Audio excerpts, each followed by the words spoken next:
92 Best Laid Plans. In the end, all of Ryan's loops started the same way. By ramming his car into Ghoul's back. "You know, you have become a fixture in my life," Ryan said as he exited his Plymouth and walked into Renesco's bar. By now, this place had become a second home to the courier. He had grown almost paternally fond of the wall he kept crashing into. "I've had more dates with you than with Jasmine." Ghoul wriggled on the ground, trying to rise up again using the bar counter. The barman Renesco hid behind it, unsure how to react to Ryan's unforgettable entrance. The courier happily waltzed through debris, wind entering the establishment through the hole in the wall. "I thought my life was a black comedy, maybe a tragicomedy, but now I realize, it was a vampire romance all along." Ryan loomed over Ghoul, hands behind his back. The psycho was halfway back on his feet, while the other patrons dared not interfere. "Do your bones shine in sunlight?" "What the hell are you talking?" Ghoul screamed as Ryan introduced the undead's knee to his boot, the psycho collapsing on the ground. "You bastard! All of this to say that I'm not stalking you," the courier said, as he kicked his beloved again. "I mean, look at me. I'm handsome. Only ugly people stalk, that's well known. If I hurt you, it's out of love." His love of hurting Ghoul. Darkling had said that the Black Ultimate One would remove it from causality and all future resets, and Ryan had wondered if it also applied to its previous hosts. However, the bag of bones had returned without any memory of the previous loop. Which meant that big fat Adam lived again, plotting mischief. "I'm calling security," the barman Renesco complained behind the bar counter, while the wounded Ghoul tried to crawl away from Ryan. The undead looked at the courier as if he were insane, which wounded his soft, sensible heart. Ryan didn't react well to rejection. "I know your secret weakness, Ghoul," Ryan said, as he opened his car's back door. "A kryptonite you cannot hope to defend yourself against." A dirty street dog leaped out of the Plymouth Fury, her sparkling eyes lacking anything resembling intelligence. She was the bastard daughter of a mastiff and a greyhound, and inherited the ugliest parts of both. Her tongue stuck out, fleas happily moving on from her blackening fur to greener pastures. This plebeian creature lacked Eugene Henry's aristocratic flair but had a certain rustic charm, though her terrible stench made the bar's patrons recoil. "Her name is Henriette. I found her eating trash on my way to the bar, and I bought her loyalty with a ham." Ryan always kept food in his car for situations like this. Now, as a cat person, this may seem like a betrayal. And it is. Ryan petted his hellhound behind the ears, and she loved it very much. All dogs wanted affection. "I have no shame, no hesitation, no principles." "What do you want?" Ghoul asked, looking at Henriette with dread. The she-dog had noticed him, her eyes rising up as she gazed at his barebone legs with hunger. The psycho knew what was coming. "Only your pain," Ryan replied, pointing a finger at his prey. "Go, girl." Henriette leaped on Ghoul, and he couldn't crawl away fast enough. The dog brought her new master a beautiful femur a few seconds later, and she was very proud of it too. Ghoul was only the first person on Ryan's Christmas list. After the tense ending of the previous loop, the courier needed a moment of respite and catharsis before getting down to business. Ryan's next naughty child lived not so far from Jamie's own house. The courier knocked on the door of a single-story bungalow, so perfect in its mundanity. Only the condemned windows indicated something wrong with the tenant. The door soon opened, revealing a lean, gaunt man with snow-white skin and raven hair. This pallid scarecrow remained in the darkness, fearing the sunlight that would certainly burn his unholy soul. Garish, colorful paint figments covered his dirty clothes. The black circles around his bloodshot, green eyes told Ryan he had just woken up. Damn, not only was this man a hitman, but he was also a vampire. "Richard Pinkman?" Ryan asked. Night terror? Uh, Yes. The vampire squinted suspiciously at the courier. Do we know each other? I have something for you, though it's a bit late. Ryan wanted to make this delivery in the last loop, but never found the opportunity to do so. The night is dark and full of terrors, huh? The man frowned, realizing that his visitor knew of his power and its limitations. The vampire's hand moved to his back, perhaps looking for a gun, as if he could hurt the pure of heart. What kind of delivery? Ryan punched him in the face so hard that the man stumbled backward. His back hit something with a loud clatter, though the courier couldn't see due to the darkness inside the house. Don't make me live through my childhood traumas again, Ryan warned the vicious telepath. The fact these nightmares became real afterward had left the courier bitter. You can't fathom how much money I spent on therapists. Night terror didn't answer, knocked out cold. Ryan took a moment to check off his Christmas list, finding the next name to be Karen Ricci, alias the Vamp. After the vampire, the witch. Unfortunately, it was getting late, and the courier might not survive his plan for her. Luigi came afterward, but Ryan was too tired for a late afternoon hockey match. Maybe later. A princess waited for him. Ryan reached the Deadland Motel by nightfall, parking his car near the entrance. Henriette sat at his side, the bastard dog whining at her new master with shameful eyes. Though he favored cats and rabbits above all else, Ryan had learned how to handle dogs across loops. He knew that look. You want a litter box? Henriette yapped in response, her tongue sticking out of her mouth. She made a face only a dog lover could appreciate. Ghoul, Ryan said, looking at the rearview mirror. The lonely skull on the back seat looked back at the courier with fear. For a moment, Ryan almost felt pity for the murderous bag of bones. But then, he remembered his previous loop, and how Ghoul had encouraged his boss to turn the time traveler into a psycho. Ryan removed his mask and hat, his terrible smile causing the undead to whine in stark, raving terror. Open your mouth. Bone Daddy's screams of despair were music to Ryan's ears, though they ended too soon. The psycho had lost his courage with his spine. Ryan left Henriette to her new chew toy, and walked towards the motel. He noticed light coming from Livia's room, but no Killer 7 member was guarding the door. Odd. Still, Ryan whistled as he opened the suite's door, finding his former first lady waiting for him. The table was set, with delightful cookies and steaming coffee waiting for consumption. Livia stood on the other side, her back turned against Ryan.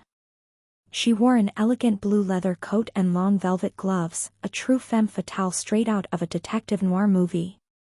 Her platinum hair flowed down like a silver waterfall. Hello, Princess, Ryan said as he closed the door behind him. How was your first time travel trip?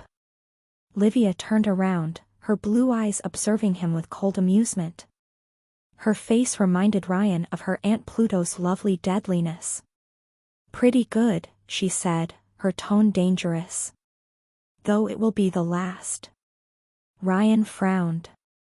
What do you mean? I am so sorry, Ryan, but now that I remember everything, you have outlived your usefulness. I have all the intel I need to take over this city, and the only obstacle remaining, she marked a short pause, is you. Shit. Shit. I thought we were friends. Ryan complained, his hand moving to his coat to draw a knife. And you believed me? The courier froze, as Livia's hands moved to her chair. Somehow, her every movement seemed effortlessly threatening. Cancel is waiting outside, and her power is already at work. It's over. Oh gods, this was Alchemo's betrayal all over again. Ryan reflexively activated his power, and the world turned purple as he prepared to strike Livia. Wait, how could his time stop still work if Cancel was around the door? Ryan looked at the frozen Livia, and noticed the smile she desperately tried to suppress. No way. She wouldn't dare. She wouldn't dare. Ryan quickly opened the door when time resumed, and found no killer outside. She dared. You evil mastermind," Ryan said while closing the gate behind him, the hidden knife back inside his trench coat. "You pranked me." Livia responded with a warm, delightful laughter. "I'm sorry," she apologized, a sheepish grin on her face. "I know this is silly, but I always wanted to make a speech like this. I knew nobody else would take it seriously." Her last loop as Ryan's sidekick had corrupted Livia. He had created a monster. "I apologize if I scared you. I didn't know how you would react, which is why I did it." Livia shyly joined her hands. "Can you forgive me, Ryan?" "I could never blame someone with such an impeccable fashion sense," Ryan said, sitting around the table. "But don't try it again, princess, I could have killed you. I'm really sensitive about these things." Her joy instantly turned to horror. "Truly?" Livia asked while she sat as well. "What happened?" "A few people went mad after I informed them of the truth," Ryan admitted, warming his hands by touching his coffee cup. "Some tried to restrain me so I wouldn't reload. Others went farther. And now Livia regretted her joke. Her hands moved to touch his own, and they felt warmer than the cup. "I'm sorry, Ryan. I didn't wish to open up old wounds." Nah. "It's all right. If anything, you're helping them to heal." At long last, Ryan had an ally that would help up across future loops. With Livia's help, he could make his allies remember him. His friendships would survive the test of time. "I already retaliated anyway." "What do you mean?" Livia frowned, as she suddenly realized the cookies had vanished. "Did you eat them in the frozen time?" Ryan smiled. "That was childish," Livia said as she returned the smile, her hands moving back to her own coffee cup. "So, Ryan, how do we win?" "We." The word warmed Ryan's heart like a campfire on a cold night.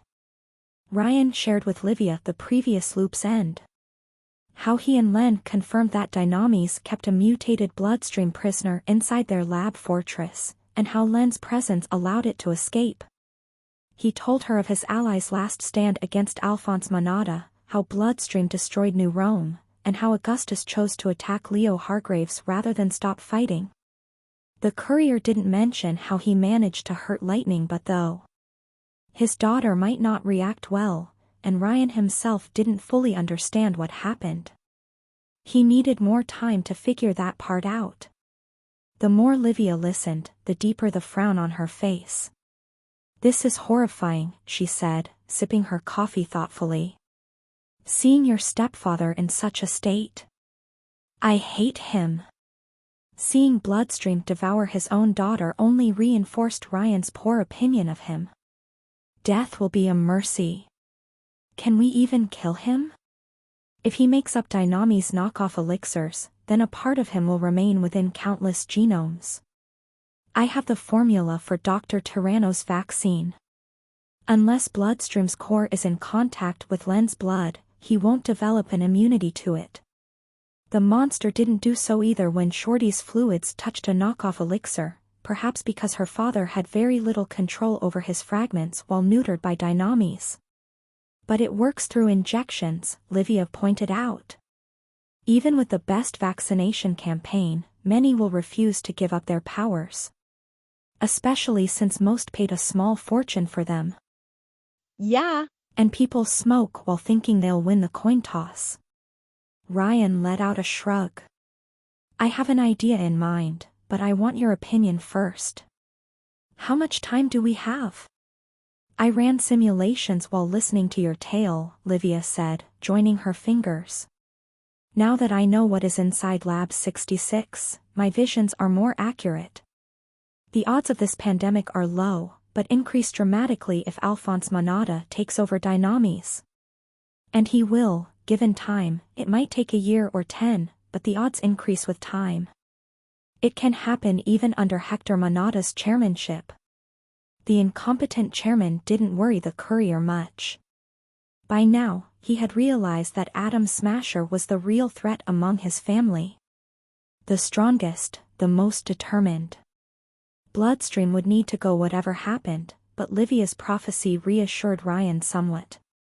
Out of all the disasters we must solve, this one is a long-term problem, the courier said. The 2 other calamities won't wait years. Livia scowled. When will the Meta Gang use Mecran's satellite weapon? Somewhere between May 12th and 18th. Big Fat Adam used the weapon on the last date, but Ryan had seen him and PSY take over the bunker as early as May 12th. The malevolent sociopath had almost pulled the trigger when the Monada invaded his HQ in the Dynamis loop. And if nothing is done, Leo Hargraves and the Carnival will arrive in New Rome within 3 weeks. And my father will wage war on them, Livia said sorrowfully. Destroying New Rome. I'm sorry, Ryan apologized. Your father is not a nice man. I know, she said, looking away. Do you have a paper sheet? A few seconds later, Livia scribbled a makeshift calendar on a paper sheet, planning the month of May. She added crosses on the 12th, 18th, and 28th, the rough date of Hargrave's planned arrival, though Ryan never carried a loop this far. We must deal with Adam the Ogre first, Livia stated the obvious as she examined the calendar. We have 4 days to prepare an attack. It will have to be done today in the final loop. The fat ass is throwing people at the bunker's defenses as we speak. The memory of Hannafat Lecter threatening to eat a hostage still haunted the courier. The longer we wait, the higher the kill count. So this loop is not the final one even in the best-case scenario? Livia asked with a frown. You want to assault the bunker the moment the next loop begins? After I take out the trash first. Much like during his suicide run, Ryan would demolish Ghoul, and then attack the bunker afterward. If Adam and Psyshock can be neutralized, then I can subsume their minions. If we have a cure for the psycho condition, it'll be even easier. I can help with the assault, but I'm afraid my father will catch wind of the bunker if I call upon more help, Livia said. Fortuna would hold her tongue though. Would the 3 of us be enough to defeat the Metagang? I'm not sure. Lucky Girl might make up for Darkling's absence or the plushie's inactivity, or maybe not. Short would probably help even without her memories, and perhaps Shroud too. I need to perfect the memory transfer. The more people fighting with us the better. Especially since we need you to manually transfer memories. If you perish early, then this complicates the next loop. Livia crossed her arms. Can you recreate the mind transfer machine on your own? Ryan shook his head. Even with his considerable financial resources, the genius device needed pieces difficult to make without a support network. I will need more technological resources. Either the bunker, Vulcan, or Dynamis. I can introduce you to Vulcan, Livia argued. I will not ask for the machine's blueprints, if you are worried about that. Will you do a new villain speech if I give it away? Ryan teased her. I doubt it will surprise you again, she mused, though her smile quickly faltered. What about Matthias? I can convince the Carnival to halt its assault on your family if I swear to play double agent, destroy the Bliss factory, and sabotage your mob's operations. Livia frowned in skepticism. Will Ischia Island's destruction prevent Hargraves from showing up? I'm not sure. The Carnival wants to end your family's criminal activities, and honestly, I can't blame them for it. If only a battle between the 2 organizations didn't threaten to tear the city apart. And then there's Narcinia. Your father abducted her and murdered her parents. Livia looked at her coffee cup, losing herself in the steaming blackness. She had confirmed this story in the previous loop, and it shook her to the core. Perhaps she thought that while her father was ruthless, he only went after people who threatened him first. Only now did she see Lightning Butt's true, hateful self. I still can't forgive Hargraves for killing my mother, Livia said. What happened to Narcinia's parents didn't make this a justified retaliation. However, I agree that Narcinia suffered a terrible injustice, and it is my duty to correct it. The carnival is pretty reasonable, Ryan argued, having dealt with them extensively. If they understand that you will inherit your father's empire to better dismantle it, maybe they won't poke the hornet's nest. Returning Narcinia to them would show your goodwill. Let me think about this, Livia said. I need more time to process simulations. A wrong move here could make my father overreact. What an understatement. She might as well have said the Titanic had a small ice problem. And finally, we must destroy what remains of your stepfather. Livia changed the subject. What was your idea? A carnival member, Dr. Stitch, is a genius specialized in viruses and illnesses, Ryan said. Since he already studied bloodstream, I believe he could create something from the vaccine. Livia's head perked up in interest. A knockoff vaccine plague? Something like that. I can also contact Tyranno, see if he can help as well. If the sample in Len's body is neutralized, then bloodstream cannot escape. Ryan finished his coffee. As you see, Princess, all the pieces are there. We just need to find the right way to assemble them. The sequence that will save everyone. Can we? Livia asked with a frown. Save everyone? Yes. Everyone who deserved to be saved, at least. It's not my first rodeo. Livia looked into his eyes, her face undecipherable. How many resets did it take you to reach this moment? Ryan shrugged. Dozens. And you are not yet done. Livia shook her head, her gaze full of compassion. I was sincere when I told you we should find a way to ease your burden. I won't have you martyr yourself on a cross for our sake. Who else will? Ryan asked back. Someone has to do it. Millions of lives are at stake. But the process doesn't have to be painful or lonely, Livia argued. I'm sure we can find a way to make your resets painless. I doubt I am the only one who cares for your well-being. The time traveler looked away. Shorty cared too, but she was family. Even Alchemo had tried to set his foot down, to earn Ryan's forgiveness. I made promises, the courier said, thinking back of Jasmine, Bianca, and so many others. Fulfilling them is all that matters. Not if it means you sacrifice your own happiness for others. Livia smiled. A perfect ending for everyone includes you too, Ryan. If only she knew. Ryan's mind wandered back to his first perfect run in Monaco, where he saved Simon and so many more from that hellish prison.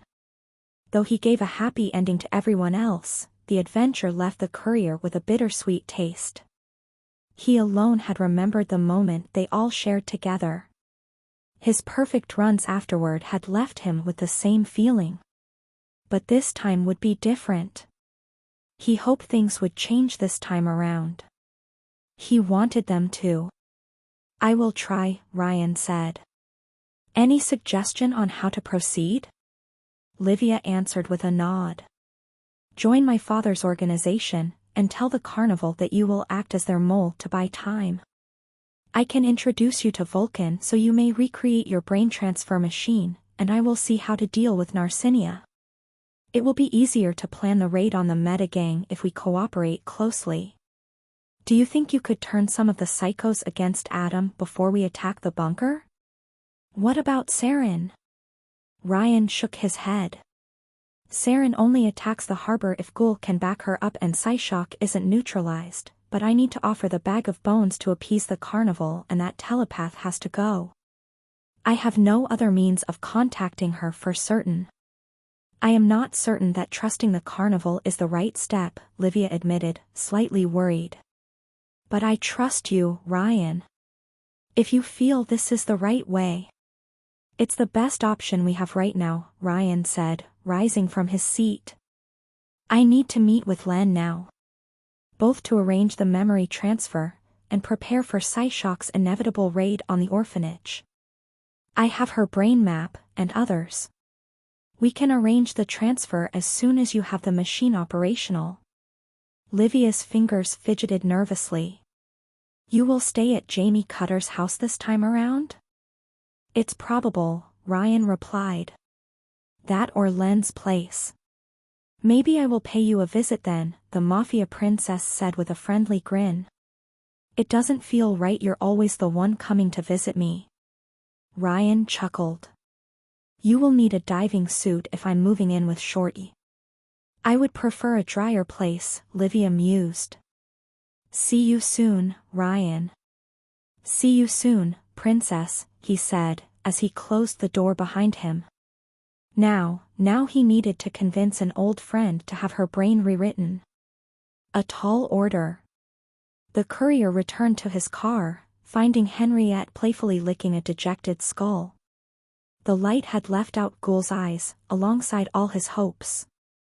Shorty, Ryan said, as he put on the chrono radio. Shorty, I know you can hear me. The chrono radio played a song from a time that never was.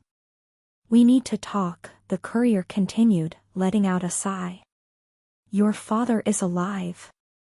Dynamis holds him prisoner in one of their labs. Her response came out of the radio seconds afterward. Meet me at the orphanage.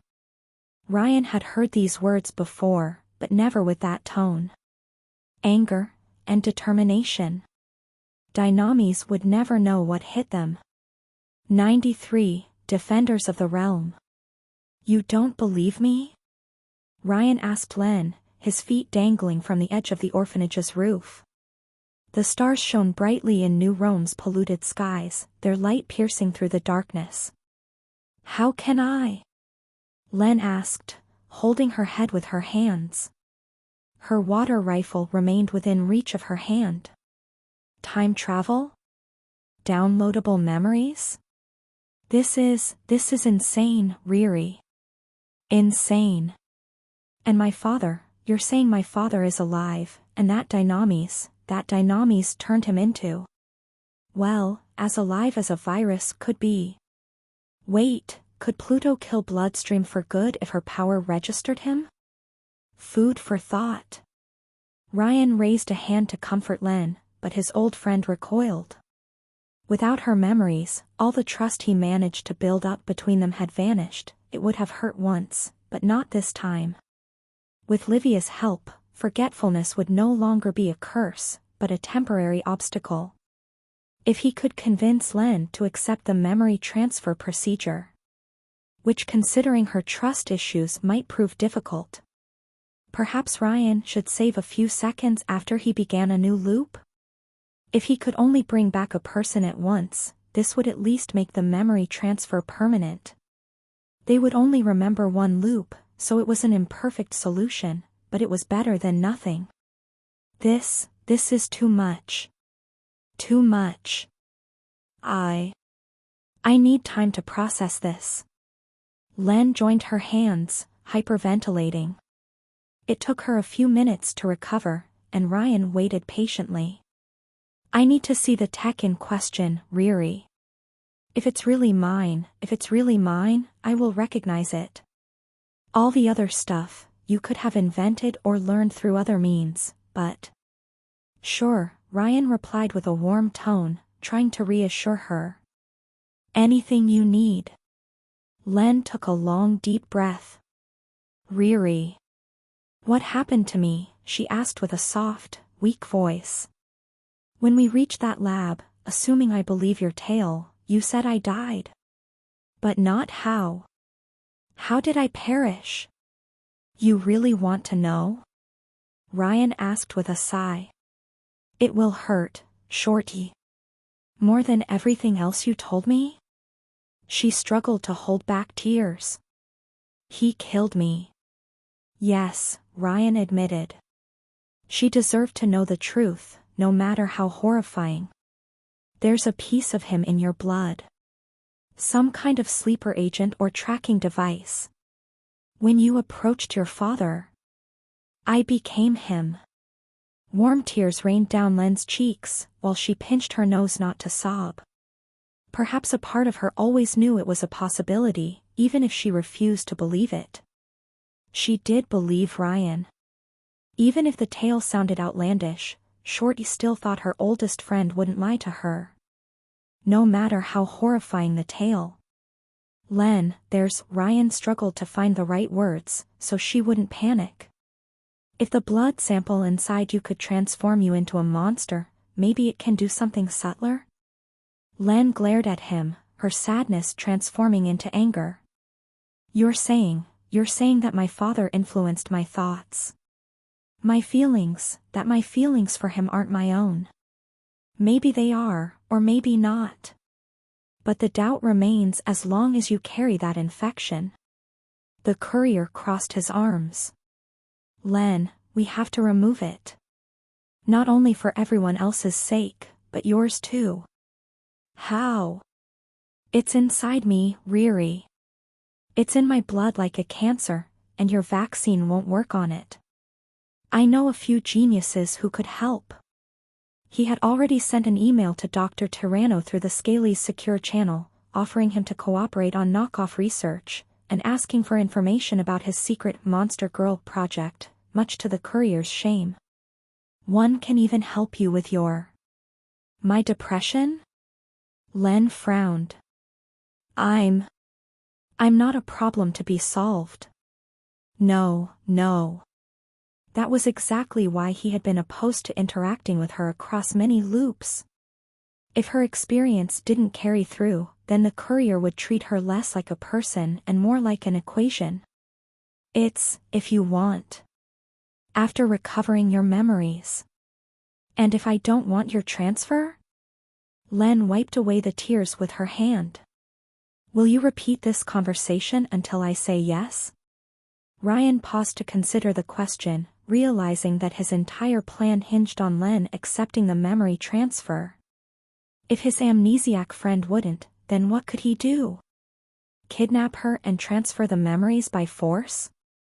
Find a way to transfer the stored knowledge across time without the current Len's consent? You would rather stay amnesiac, the courier asked. It's not brainwashing. You will remember memories that you forgot, but it won't erase yours. But it will change me, and I don't know how. You know, but... You're afraid of what you will learn, Ryan guessed. Ignorance was bliss. Answer me, Riri. I will respect your choice. Even if it hurts. In the end, Ryan couldn't force his decisions upon those he loved.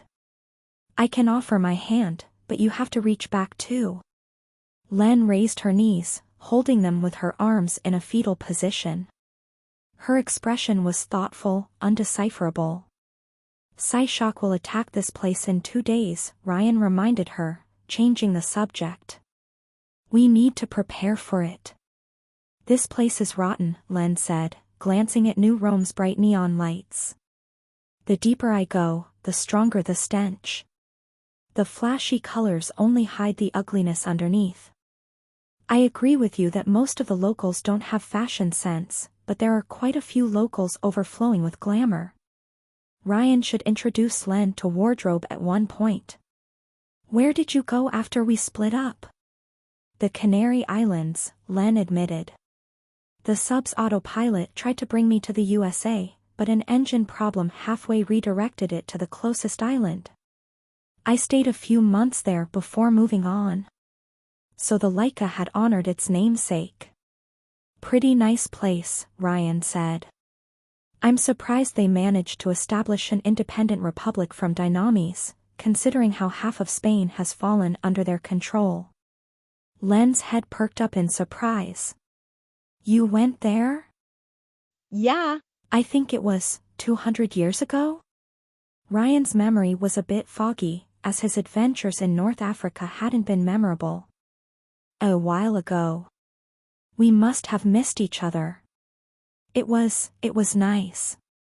The islanders are nice. Will you return there?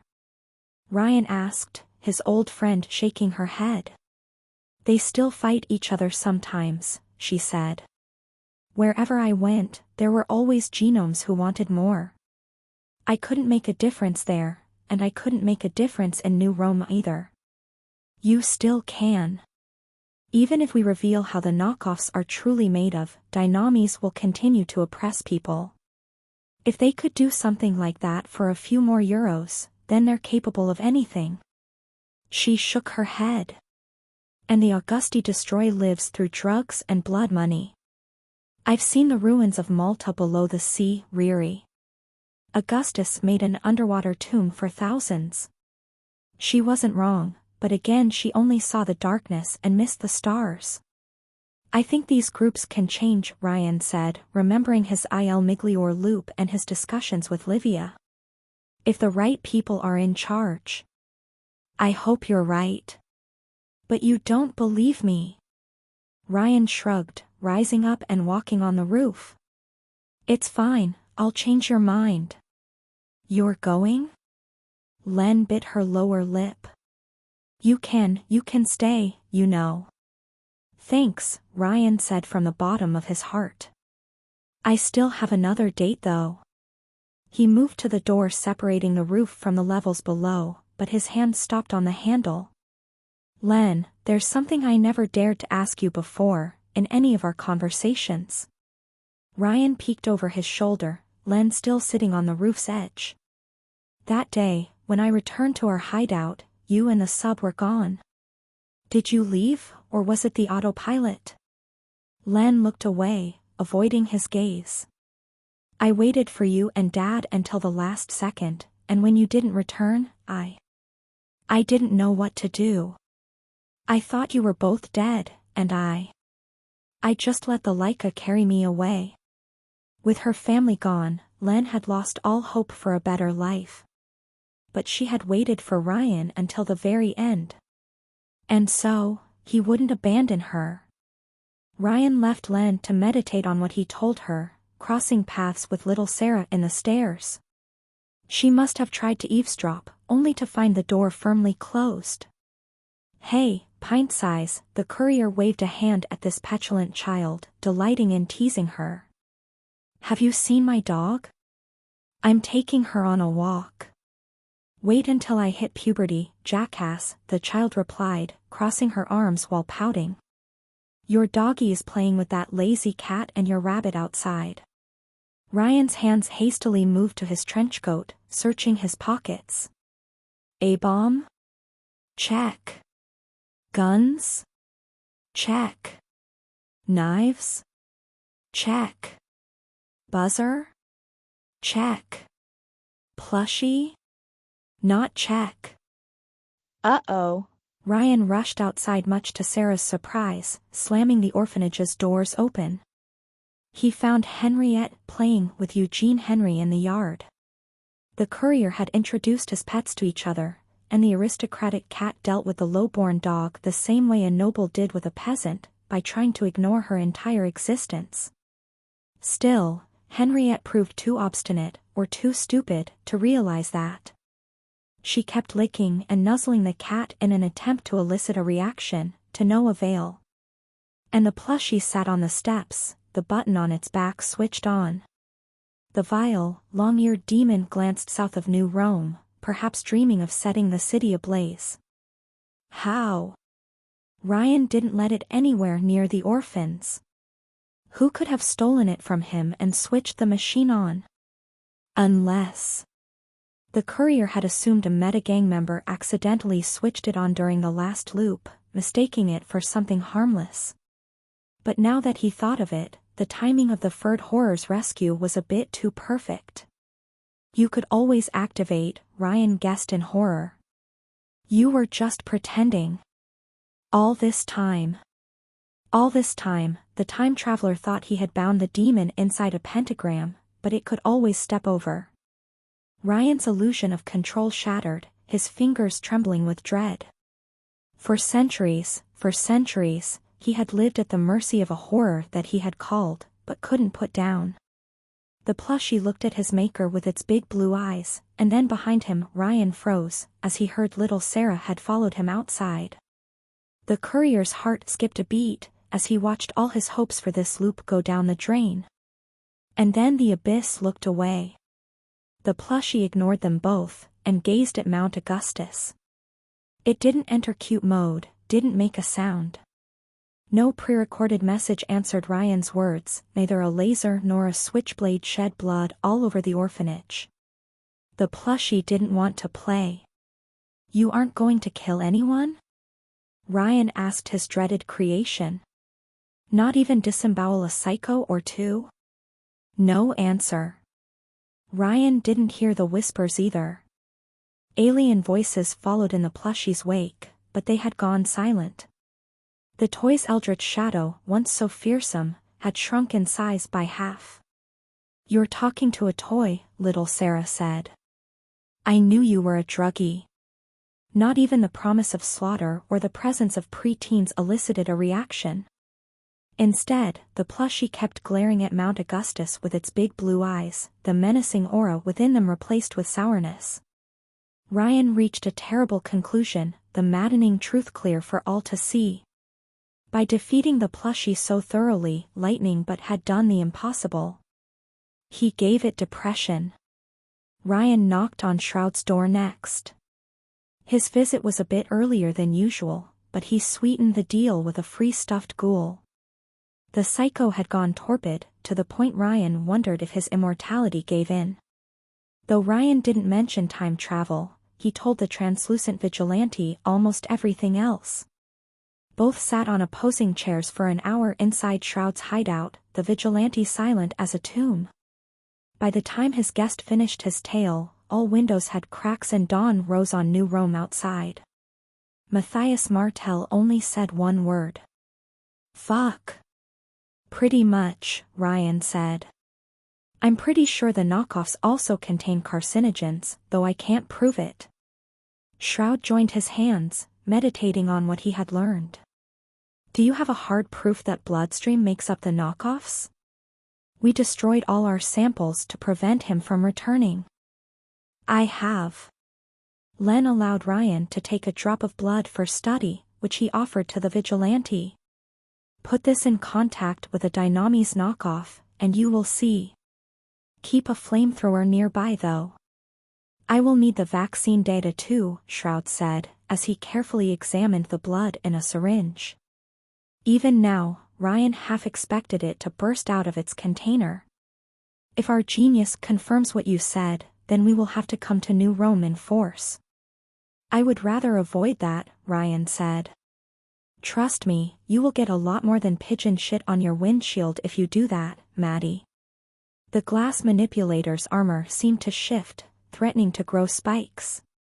After a short moment of hesitation, he removed his helmet, revealing his true face. He approached Ryan's head, gazing into his eyes with absolute, chilling seriousness. "From what you're telling me, Adam the Ogre, a man so terrible he was already eating people long before he gained superpowers, is within days of getting his hands on an orbital superweapon, and Dynamis infected thousands of people with the seeds of a global pandemic," Matthias Martel said. "Both disasters are only possible because we failed to properly address them. Now, tell me quick save. How is this not a situation that deserves our full attention?" "I told you, I can select whichever universe I want," Ryan lied. "The sun will set on New Rome if sunshine makes his way here. Lightning, but we'll see to that. Countless innocents will die." "So you say," the vigilante replied. Ryan squinted at the hero. "How many times has your group fought lightning but?" Shroud clenched his fists. "Too many times. They had tried to bring him down for years, and failed. Then you know Mob Zeus is a heartless bastard who only cares for power and revenge," Ryan said. The memory of that madman striking sunshine down as the world collapsed around them flashed vividly in the courier's mind. He's a bitter old man dying of cancer. He has little left to lose, except for his daughter. I know that. Good. Now, imagine him near this city's powder kegs. Do you think he will put aside his grievances against a greater threat, or make things worse for Leo just to spite him? Shroud's silence was an answer in itself. Ryan delivered the coup de grace. You had a plan for New Rome, but it didn't account for either Atom or Bloodstream. It didn't survive contact with the enemy, so you've got to adapt. Who do you serve? Quick save. Matthias asked, after pondering his words. Which side are you on? The realm. Ryan put a hand on his chest. And my own side. Matthias looked at him with a frown. So you're just trying to save your hide? Didn't anyone tell you I'm immortal? Ryan shrugged his shoulders. I don't want this city to burn or the world to end. Is that too much to ask? I have friends on both sides, and I want all of them to be happy. Isn't that what you want too? I want to save lives, yes, Shroud replied, hanging back in his chair. But I want to save them permanently. We tried to deal with Bloodstream in the past, only for Dynamis to lie to us so they could exploit him for profit. We killed Mekrin, but his weapons remain available to even worse villains. I don't want to repeat everything in 5 years. Ryan examined him closely. You knew something like this would happen with Bloodstream. That was what he gathered from their brief interactions last loop. The vigilante nodded. My mother, Alice Martell, was once called Pythia. The seer? Ryan never met her, though she was part of the carnival's original lineup. She had left the group by the time they tracked Bloodstream down. My condolences. She still lives. Shroud looked away in sadness. She almost died fighting Mekrin, but she's recovering in Denmark with my father. Recovering, as in rising from the dead? Nidhogg and his men haven't progressed that far yet, Mr. Safelight replied. Before she was wounded in action against Mekrin, my mother provided a detailed report of future threats to the world. Though Augustus was ranked high, Bloodstream topped the list. He was expected to cause an extinction event in the case your sister died. So that was why the carnival pursued that bloody headache so relentlessly. Unfortunately, all they did was delay the disaster and let Dynamis worsen it. Ryan shuddered upon remembering Len being absorbed into that eldritch horror. The prophecy had come true. But seers didn't decide the march of time. Ryan did. It will still happen, unless we act, the courier said. But we can still change the future. We can end this nightmare once and for all, if we cooperate. How? Matthias asked, skeptical. We aren't powerful enough to destroy the bunker without Leo, Mr. Wave, and others at our back. Dynamis is corrupt, so we can't rely on Il Miglior's help either. There are other heroes in Rome, Ryan said. Let me recruit a crack team of rogues and misfits. Who knows, maybe you will find love among them. Shroud didn't put much trust in his wingmate. Even if we somehow manage to prevail on our own, saving lives isn't enough. Quick save. Justice must be served. Augustus can't keep poisoning people, and especially not continue to exploit the Costa's daughter. He can't get away with his crimes, and neither can the Monadas. I know. After watching lightning but ravage New Rome in one loop and worsen its destruction in another, Ryan had sworn to bring the immortal emperor down. And maybe he was the only one capable of doing so. But you can leave the Augusti to me. If you take care of the Bloodstream vaccine, my transparent friend, I swear I will destroy the Bliss Factory and return Julie Costa's daughter to you. Blowing up stuff is my passion in life.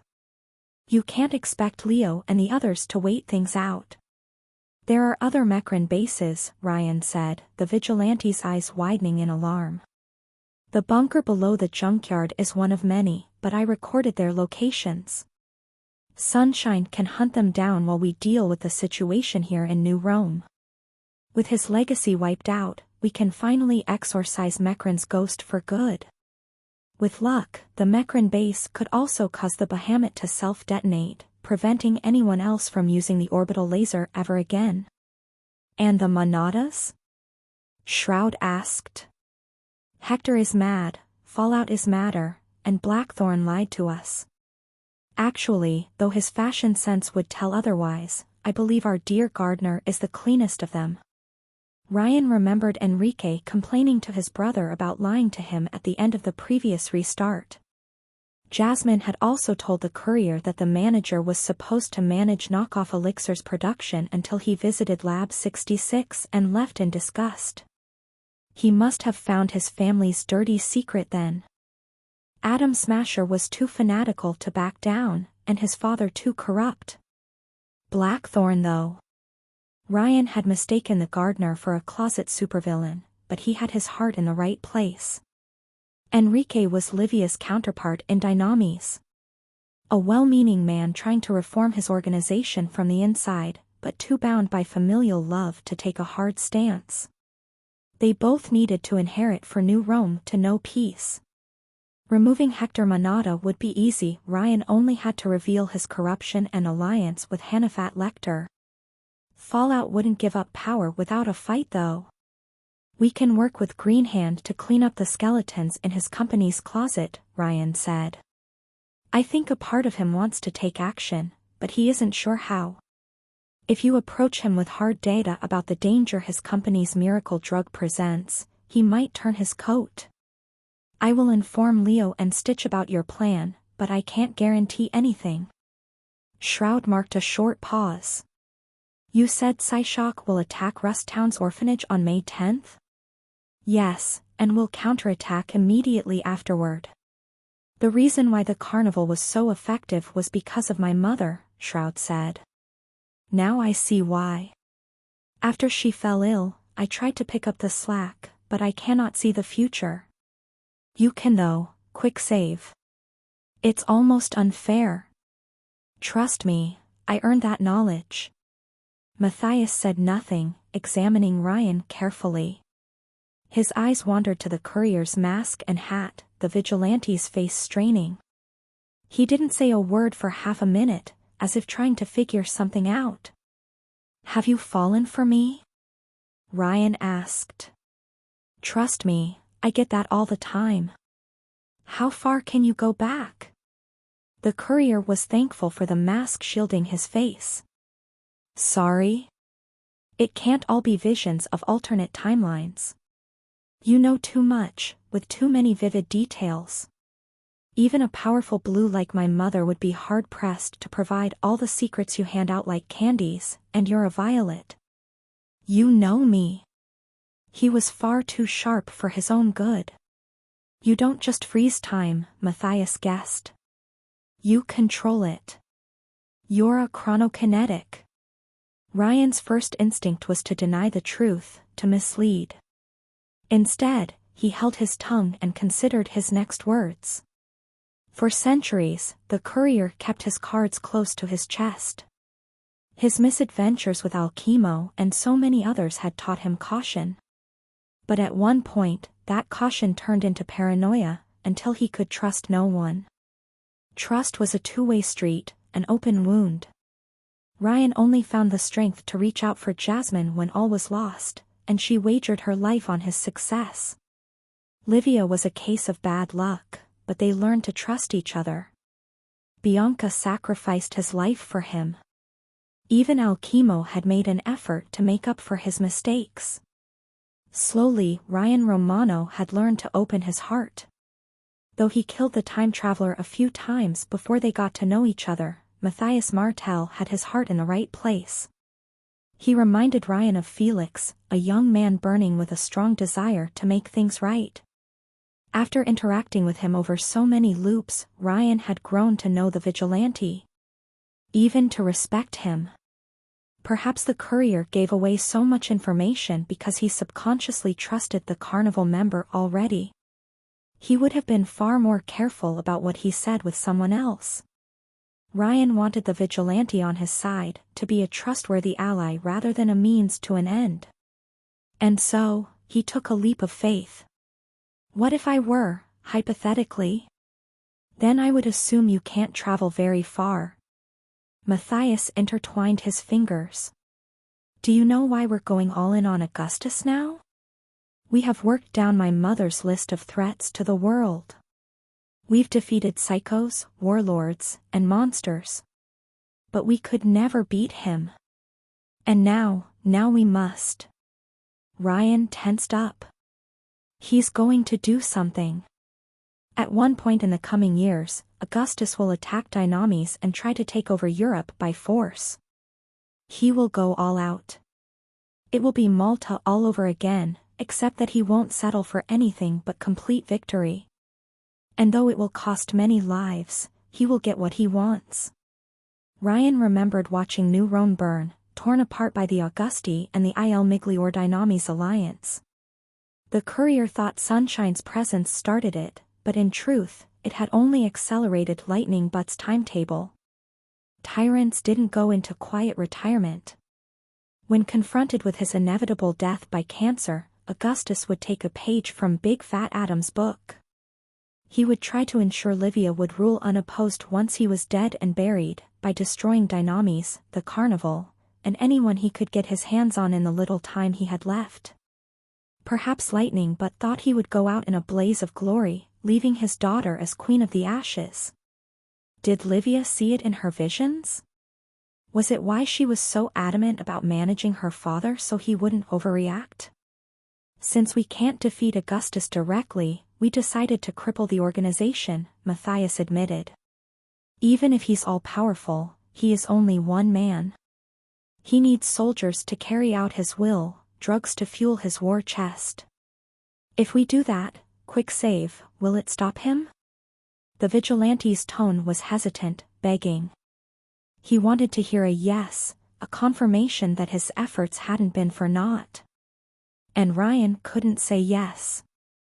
The time traveler had managed to affect Augustus in the previous loop, true, but his punch hurt the courier more than his foe.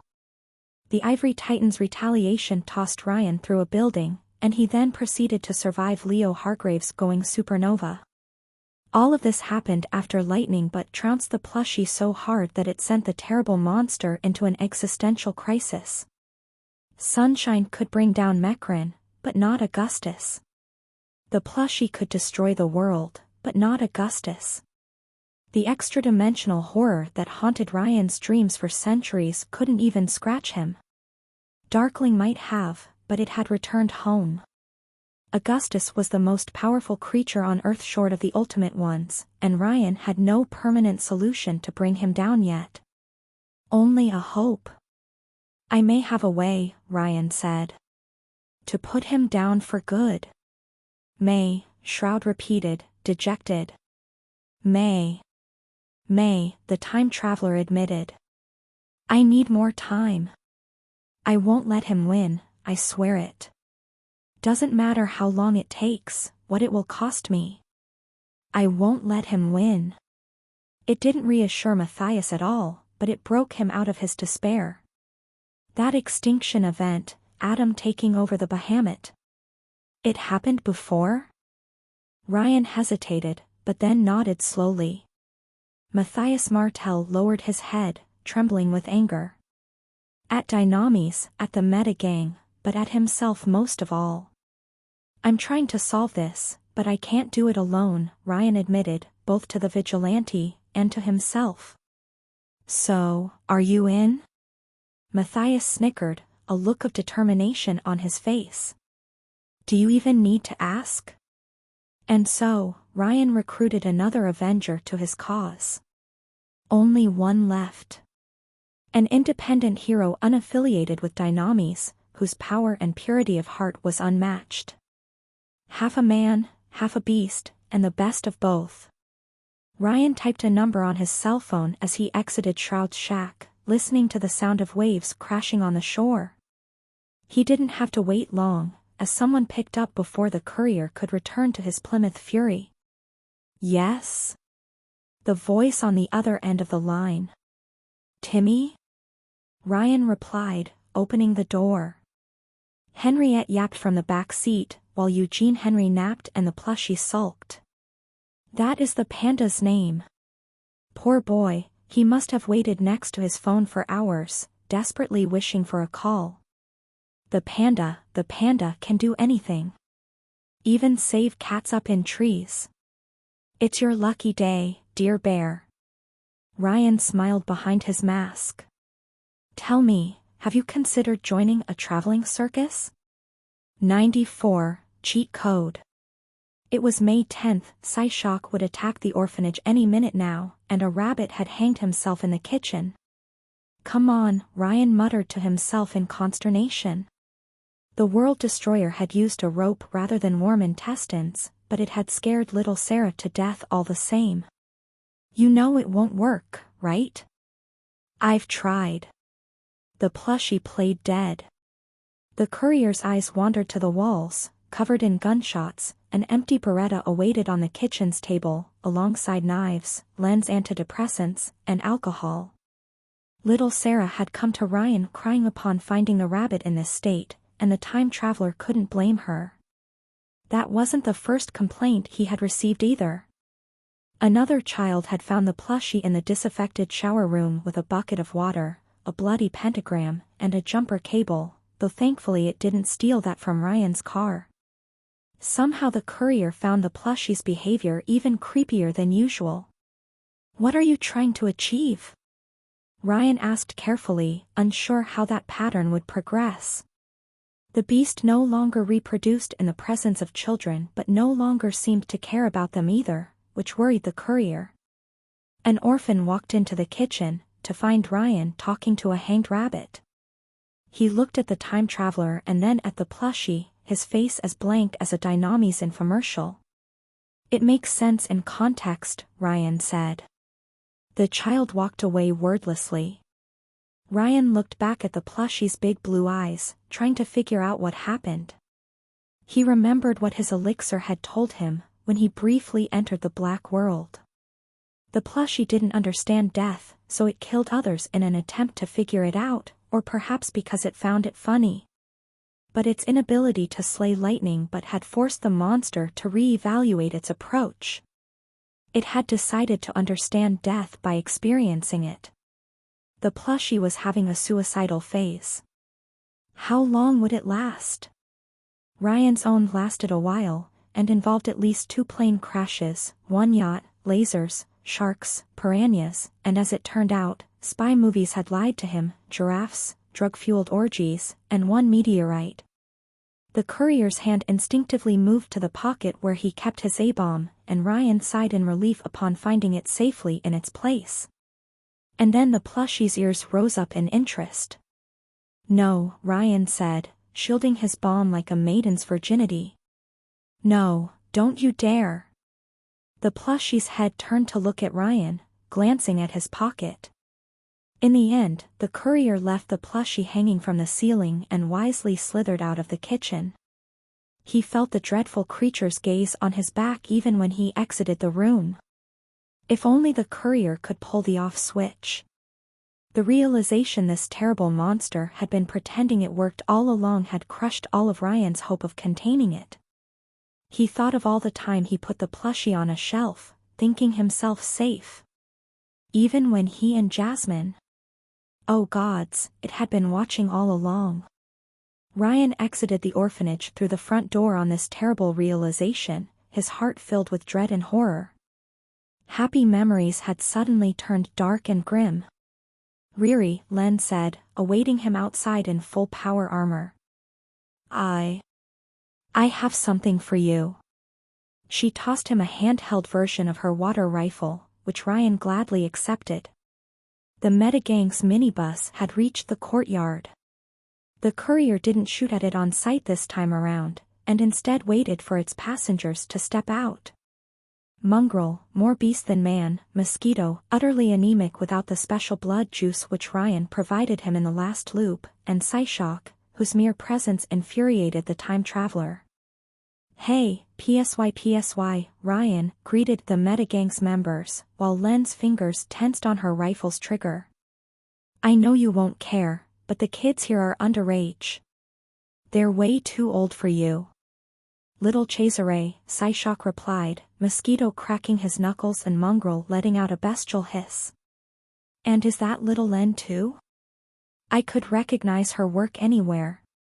Is your father joining us from beyond the grave too?" Len remained as silent as a tombstone, and Ryan couldn't help but flinch. He already heard Psyshock say those exact words before, but they hit much harder now. The telepath didn't remember the previous loop, and since he hadn't adjusted his behavior either, then Big Fat Adam was certainly alive again. Ryan would have preferred both of them buried for good, but it meant he could predict their behavior. "Not yet," Ryan replied, raising his water rifle. "I'm afraid this place is invitation only. If you take another step, I will have to show you the door, face first." Psyshock's tone turned vicious. "You were not so brave during our last." Ryan activated his power, shot both Mosquito and Mongrel with the water rifle in the frozen time, tossed his weapon, and grabbed a bliss inhaler hidden beneath his trenchcoat. In Cown, PSY didn't finish his sentence as Ryan applied the inhaler to his face and pumped his brain full of drugs. From the telepath's point of view, the courier appeared to have teleported in front of him. Giant water bubbles had captured his allies, quickly drowning them into unconsciousness. Tentacles wriggled free out of Psyshock's clothes, revealing his true monstrous self, but the drug acted quicker. The telepath's limbs trashed around like beheaded snakes while he collapsed to the ground, his brain overwhelmed by bliss. Soon Psyshock went limp, liquid dripping from his inhuman skull. The whole conflict had lasted half a minute. "I prefer to make my fights fun and relaxing, like smelling flowers in a park, but you're an exception," Ryan said before kicking the helpless Psyshock. "You really overstayed your welcome." He was saving himself for wardrobe anyway. "That was quick," a new voice said. Ryan didn't even turn around, as Shroud appeared at his side. "I see you rehearsed. About that, Shorty, you modified the oxygen supply as I asked?" Ryan pointed a finger at Mosquito, who struggled to stay conscious in the water prison. "Bugs and water don't mesh well." Yes, I did. He shouldn't get brain damage." Len glanced at Shroud, leaving the next part of her sentence unsaid, this time. The next member of Quicksave's Avengers arrived while driving a fearsome bicycle, honking to intimidate his foes. The monster of the East had come to lay waste to psychos and evildoers alike, to bathe his fur in their blood. "Is the panda on time?" Timmy said as he abruptly stopped his vehicle near the Metagang's minibus, ready for battle. "He will save the day." "You're a bit late for that round, my young Pandawan," Ryan replied, patting the man-bear on the shoulder. "But you're early for the main course." "Oh, so we'll eat before defeating bad guys?" "We shall eat, yes," Ryan raised a fist to the heavens. "We shall eat villains' dreams and drink their tears." I understand, Sifu. What can he do?"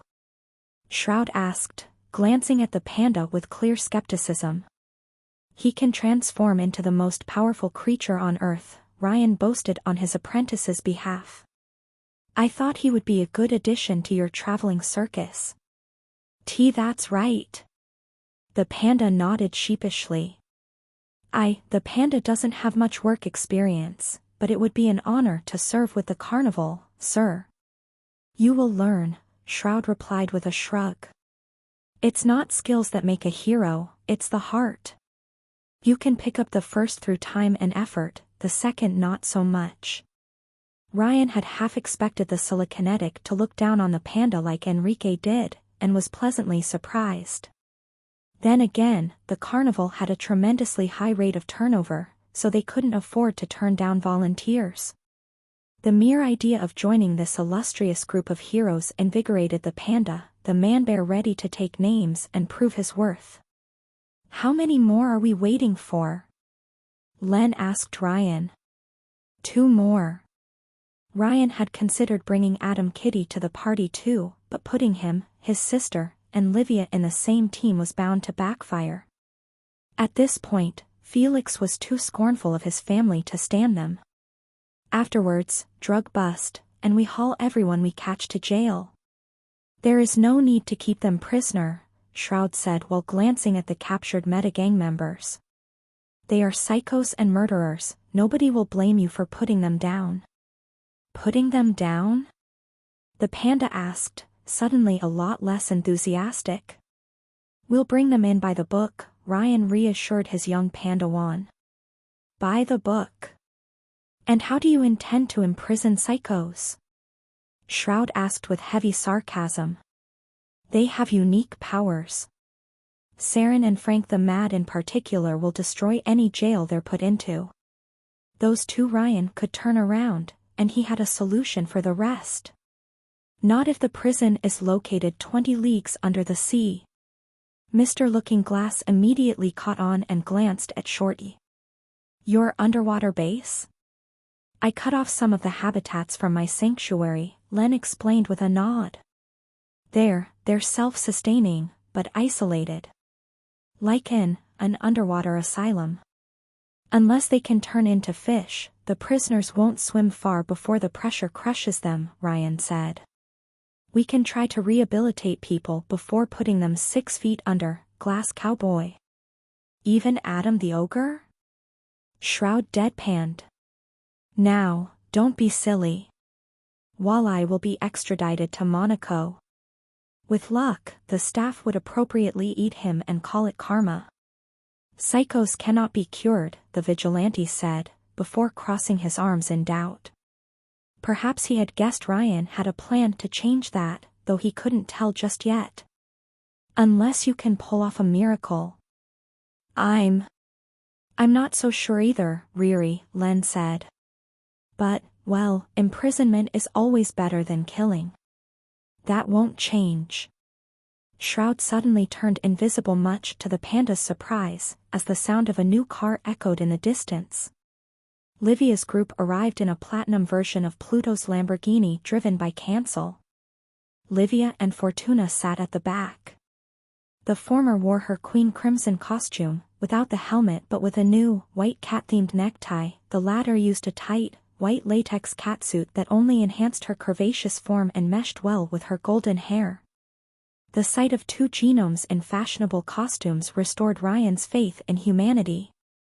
Livia, Fortuna, the courier greeted his favorite ladies as they exited the car, before waving a hand at Cancel. Oh hi, Greta. Hi, nice to meet you, the budding sociopath replied with the same cheery tone as the courier. So, whom do I kill today? That one, Cancel, Livia said while nodding at the unconscious Psyshock, before greeting everyone else with a warm smile. Ryan, Len, Mr. Panda. Hello. Len wasn't sure how to answer. Though Ryan couldn't see her face beneath her power armor's helmet, she probably examined Livia with mistrust. Shroud's disappearance didn't help matters, considering he hadn't turned visible again. He must have learned of Cancel's range and stayed out of it. Why you know the panda? Timmy hyperventilated at people recognizing him. Not before Livy told me about you, Fortuna admitted, though she couldn't resist a black and white bear's charm. I love pandas though, they're so fluffy. I had a stuffed doll of one when I was a child. The panda is very cuddly in his natural form too, the man-bear replied with a friendly nod. His fur is soft and perfumed. Aww. He's drugged out, Cancel complained as she examined Psyshock. I prefer it when they see what's coming. You mean, the panda gulped, suddenly a lot less enthusiastic. You mean death? Yes, death, Greta replied as if it were obvious. People are only genuine when they die. It's only when I kill meanies that I build a real human connection with them. You should try it out sometimes. Ryan noticed the Lamborghini's windows cracking at the edge, though it was barely noticeable. He can brainwash and take over others' bodies, and getting rid of him is the only way to save his victims, Ryan told the disturbed panda. Sometimes, a hero must get his hands dirty. Well, truth be told, there were probably non-lethal ways to cure Psyshock's thralls, but the time traveler didn't care about them. The brainjacker and his boss were the strongest arguments for the death penalty the courier had ever seen, and would receive no mercy from him. Wait for my signal to execute him, Livia ordered. Cancel. We will deal with the rest shortly. As you wish, boss. Greta replied, a hand on her waist. You're sure you don't need more backup? The neighborhood isn't safe. Fortuna will take care of me, Livia replied with a smile, before glancing at Ryan. As will this shining knight. I left my armor in storage, unfortunately, Ryan replied. Let's recover it then. Cancel pulled Psyshock's body in the Lamborghini and drove away afterward, but not before Livia picked up her helmet from the car's chest. The seer waited for the hitman to leave, to turn and look at an empty spot. I can see you. Shroud dropped his invisibility to Fortuna's surprise, and took his anger out on Ryan. You want us to cooperate with his daughter? My father doesn't know anything about this plan, Livia replied with a cold frown. And he will not. This changes little, the vigilante stated. I do not appreciate dealing with the heir of a drug-running empire. Nor do I appreciate you dating my best friend and lying to her, the Augusti princess replied icily, the glass telekinetic flinching upon realizing that she knew his secret identity. But we all have to make compromises for the greater good. Your best friend?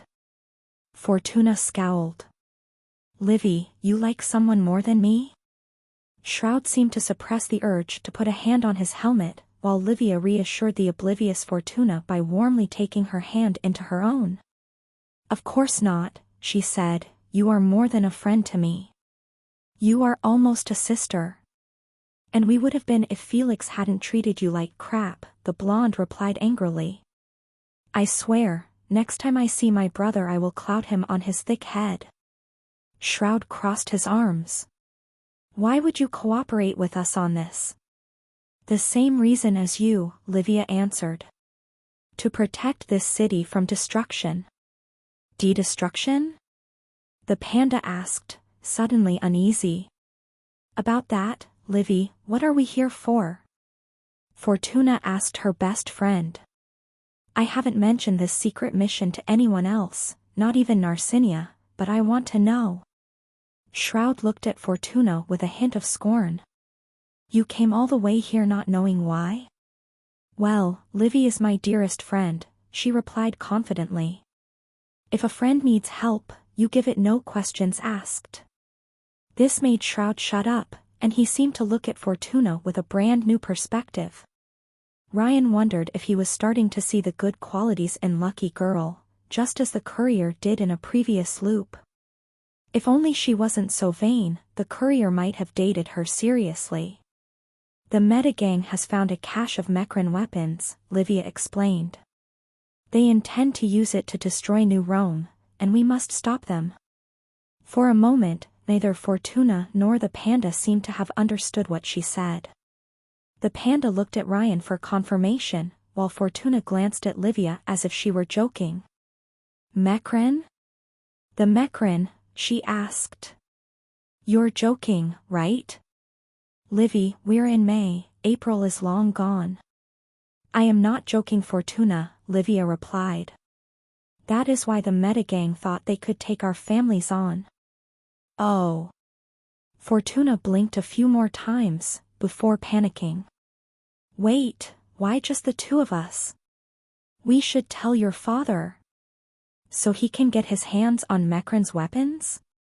Shroud asked, less than thrilled by the prospect. Better than psychos. Fortuna replied. I heard they eat people. I have seen the future, Fortuna, Livia said calmly. That technology will cause harm no matter who gets it. It has to go. If anyone but us knows, it will find its way into the wrong hands. Fortuna scratched the back of her head. You're sure about this, Livy? Livia nodded gravely, and Shroud found his tongue again. So this is a temporary alliance until the Mecran base's threat is dealt with, he stated. We agree to destroy it together, and then it's business as usual. Yes, the Augusti princess said with a nod. Afterward, we will discuss what you came to New Rome for, and see if we can reach a diplomatic solution. Ryan said nothing, trying to make these two get along on their own. Thankfully, though he was ruthless when the situation called for it, Looking Glass would prefer something else than total war. Everything rests on this mission, he said. All right, Livy. You're the one who can see the future, so I won't tell a tale. Fortuna grinned ear to ear. My power will guide us to victory. Ryan glanced at Len and the panda, who had remained silent so far. So, ready to clean up the trash? This is everything the panda trained for, all his life. Instead of being crushed by the weight of the situation, the man-bear had risen to the occasion. This is the moment of truth. They tried to take the children, Len said, shaking her head. They have to go, before they come back. The children? Fortuna glanced at the orphanage, noticing children looking through the windows at them. Oh my gosh, and here I thought it was a dog shelter. It's both, Shroud replied, before snickering. Perhaps you could offer your next lottery winnings to those who need it. That's a wonderful idea. Fortuna replied with enthusiasm, much to the translucent vigilante's surprise. By the way, have we met before? Your voice sounds familiar. Shroud's tone turned drastically deeper. It reminded Ryan of Christian Bale having a cough. Unlikely. Livia decided to switch the subject to something lighter, and instead smiled at a handsome courier with a hand on her chest. Do you like this necktie more than the other one, Ryan? You are perfect, Ryan reassured her, before glaring at Fortuna. Unlike the fashion disaster here. She doesn't even wear a mask. Excuse you? I have a fashionable piece to go along with my costume, thank you very much. And on these words, Fortuna put a golden domino mask on her beautiful face. Ta-da! Though the color did mesh well with her hair and clothes, Ryan wasn't impressed. Clark Kent, that mask doesn't hide anything. Of course it doesn't. She sounded almost proud of it too, putting a hand in her hair. Look at me. Look at me. It would be cruel to deny our foes the ecstasy of my beauty, especially since this would be the last thing they ever see. They'll probably go blind from the horror, Ryan deadpanned, Shroud chuckling in response. How dare you? Fortuna put her hands on her waist, furious. Be glad I am taken. If you had been my boyfriend I would have made you invite me for dinner to apologize. Ryan grinned behind his mask. You are taken? I have found the one, Fortuna boasted. The perfect gentleman. Shroud looked really uncomfortable, so Ryan decided to tease him further. Do you have a photo of the victim? He asked Fortuna. Of course. Lucky Girl showed the group a photo of a sour Matthias Martel on her cell phone. The poor game designer looked as if he had been dragged in front of the camera by force. Isn't he the cutest? Oh yes, he's a very transparent person, Ryan said with a nod. You see it on his face. His eyes are a window into his soul, Livia added with a giggle, while Shroud did his best to ignore them. The panda, who didn't know better, spoke his mind. He doesn't look very happy. Because he doesn't understand we're meant to be together, but he will, Fortuna said while putting back her cell phone in one of her catsuit's pockets. It's fate.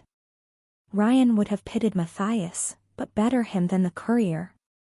If the time traveler had interfered in the previous days, then that golden retriever would have targeted him instead. Time is running out, Shroud complained, while Len agreed with a nod. I have timed everything based on the information Ryan provided, Livia said. Once Greta slays Psyshock, the metagang will go on high alert. It has to happen at the moment we attack the junkyard, to deny Adam the ogre time to prepare and maximize confusion in his ranks. She made the plan? Shroud asked Ryan, incensed. We did, the courier replied with a shrug. Hey, you wanted a seer, we have one. Looking Glass dislike was clear, but he had committed to this course of action and swallowed his pride. We will destroy the metagang's base after we finish, he said.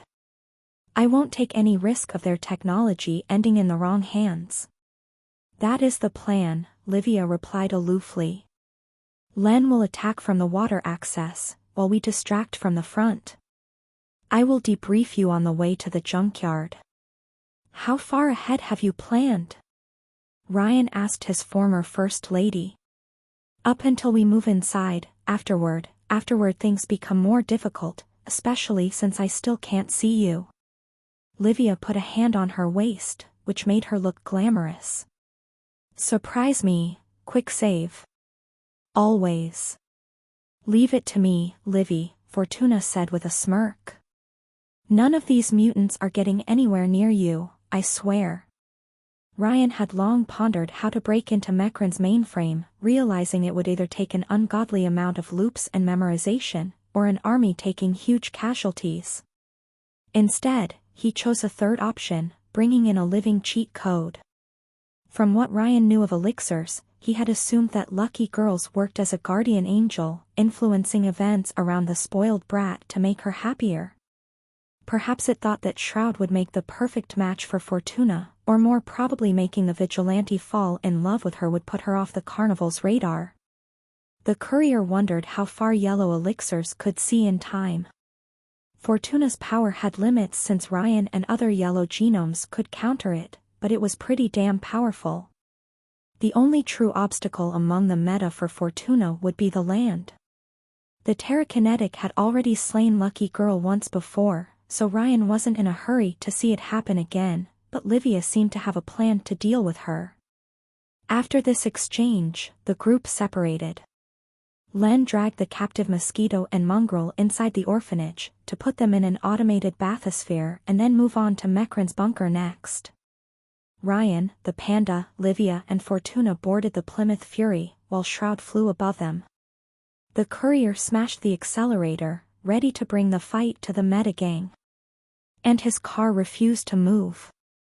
After a few fruitless attempts, Ryan turned around to glare at Fortuna. Why are you looking at me like that? The oblivious blonde protested. It's not my fault if you're too poor to buy a Ferrari. You don't insult my car. Ryan raised a threatening finger at her. I've blown up cities for less. Did you? Livia and the panda asked at the same time, the former more curious than surprised. If you even ask, then you don't know me enough. Ryan glanced out of his window, looking up at Shroud. Translucent. The vigilante froze in midair. No. Yes. Sit in the back. No, he repeated. Find another car. Ryan gave the vigilante the look until he gave in. In the end, Fortuna happily sat in the back seat's middle, an angry Shroud on one side and an amused Livia on the other. A happy and determined panda sat at the front next to Ryan while he turned on the car.